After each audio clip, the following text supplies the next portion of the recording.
Hi folks, I wanted to go over the PowerPoint with you and add a few things. Most of what's on this PowerPoint should be actually particularly clear in the videos and the readings. So when you start your PowerPoint, you just get some dates for the Buddha, and you learn that he was in fact a real person, although most of his story is legendary. In fact, the best way to approach his story is to think of it as an allegory for his teachings. So it's not intended to be historically accurate, although again, Prince Siddhartha Gautama was probably a real guy, lived somewhere in those states there. But how much is history and how much is legend isn't important because the story as it's told, which you have in your videos and your book and your audio interview, is meant to illustrate the deep moral lessons and spiritual teachings of Buddhism. So you have just some images here reminding you of the stories of the birth of the Buddha, his sheltered life, his life full of nothing but pleasure, and then most famously, and this is probably the most important part of his life story, the age of 29, he'd never seen old age, illness, or death. He goes out on 4 journeys. He sees old age, he sees illness, he sees death, leaves the palace, spends his long pursuit, and you can get all of this in these slides, which is visuals of the story that you have from, again, videos and text. And you get his quest, trying different forms of meditation, starving himself, and all that good stuff, and which is, tough life, starving yourself. But he eventually precludes all that, finds out that there is a middle way between either starving yourself nor indulging yourself. Either, is not good, and he decides he's just going to meet the needs of the body and move forward. Then you have the story of his temptation by the demon king Mara. All of this is in your videos. You have a notion here of his first sermon, which is the Dhammapada, contains his teachings. Those teachings are pretty simple. The Four Noble Truths, at least in their beginning, they're pretty simple. Buddhism gets pretty complex. Life is suffering. The cause of suffering is craving, not just desire, but not all desire is bad, just possessive craving, the desire to cling to things and not let them go. And so the cure for suffering is overcoming desire of this sort, and the way to overcoming suffering is the Eightfold Path. The Eightfold Path. Now, the Eightfold Path, for the quiz and for things like that, I'm not going to quiz you on each one. I just want you to know that the Eightfold Path, right views, and so on, can be divided into wisdom, meaning understanding how the world works and your role in it, and the problem with existence, which is suffering, and how to overcome it, which is getting your mind right. Ethics, which is behaving properly and having a livelihood that is constructive, not destructive. And then meditation, different meditation techniques. So the Eightfold Path can be brought down to a threefold path. The 5 precepts, basic Buddhist teachings. Don't kill or harm living things, why many Buddhists are vegetarians. Don't take things that are freely given, don't steal. Don't have wrong relationships, no sexual immorality, things like that. Don't tell lies or speak unkindly, and don't drink any alcohol or drugs. Pretty standard moral behavior. There are 3 vices that keep us reborn. Buddhists believe that, just like Hindus, that we are reincarnated. We're born over and over and over and over again. And what keeps us being reincarnated, what keeps us tethered to this world, is the ego, the self. And the self is primarily propelled by greed, or craving, hatred and anger, and delusion, or illusion, mistakes. And you can see it's represented by the animals here, each one representing a different. The pig is greed, the snake is hatred, and I believe the bird is delusion. Okay, the rooster, as it is. Now, these basic Buddhist concepts here, this should be pretty clear. The ultimate goal of Buddhism is this. We're born over and over again, and every time we live, we suffer. And the goal is to end suffering and to stop being reborn. And you do that. When you do that, you attain nirvana, which isn't a place, it's a state. And nirvana is the extinction of those 3 vices, greed, hatred, delusion, ignorance, and therefore ultimately suffering and rebirth. Nirvana means kind of a blowing out. It's not the end of, it's not nihilism, it's not the end of you, but it's distinguishing hatred, greed, and delusion so that the mind is at peace. And nirvana is a state, not a place. It's a state of being that you can enter now and if you enter now, you will remain in after death. It's not an afterlife type of thing, it's a state of existence. Okay?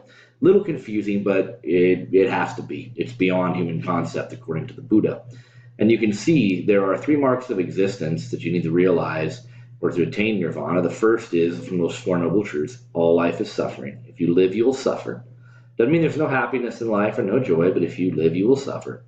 And so suffering and impermanent, and the problem, the cause of suffering in Buddhism is primarily that we want things to stay the same. We think that we are the same over time, and we always want to be the same. And we want to hold on to things and cling to them. But nothing's ever the same. Buddhists accept anicca, or the doctrine of impermanence. Everything is always changing. In fact, there's nothing but change. Nothing is ever the same from moment to moment, and that includes you and me. In Hinduism, there's a doctrine called the Atman. There's this core, essential true self that never changes and is reborn from life to life. Buddhists reject that. There is no permanent self. There's no underlying substance in you or me that can be called a soul or a self, jiva in Sanskrit, the Indian language of Sanskrit. And this doctrine is called anatta or anatman, and it's really hard to understand. And I'm going to give a separate little mini lecture video on that after this one. But for now, just know that we've got to get that. Here you can see there's some information about certain terminology, substance, and property. This should be pretty clear. This text here, after you've watched my little video on no self, come back and take a look at these. But this one in particular is going to be telling. What does the no self mean? And now, after this, you have differences between different types of Buddhism, Theravada and Mahayana. Your book does a good job at this. This chart just includes it. The three bodies of the Buddha, that is mentioned in your textbook. It's a difficult concept.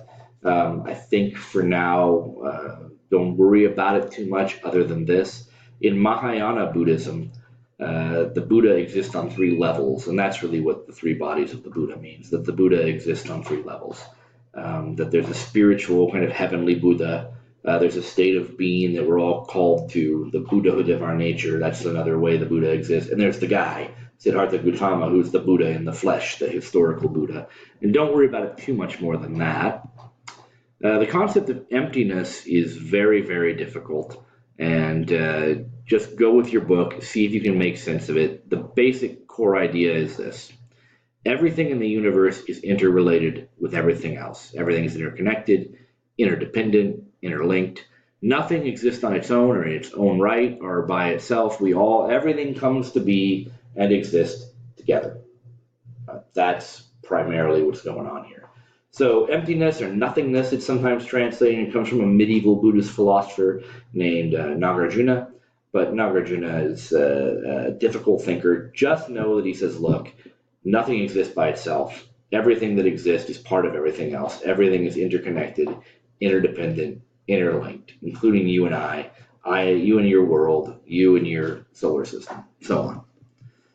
Types of Mahayana Buddhism, there's Pure Land, there's Zen. Your book does a great job. Your audio interview with Stephen Prother does a great job of that, should be very clear. Zen Buddhism is rather fantastic. There are two schools, Soto and Rinzai. I'm going to include some videos on Zen Buddhism that should explain it, especially one on the Zen koan, which is the kind of question that you meditate on. More on that in the video section. This guy, one thing I want to point out, this is not the historical Buddha. People often think of the Buddha as this chubby, happy fellow here, but this is actually Hotai.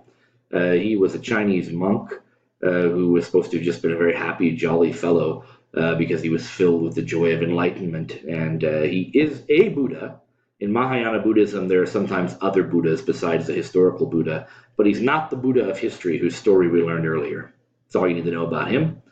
Tibetan Buddhism, I will include some videos about that as well, about the Dalai Lama and who he is. Should be pretty clear.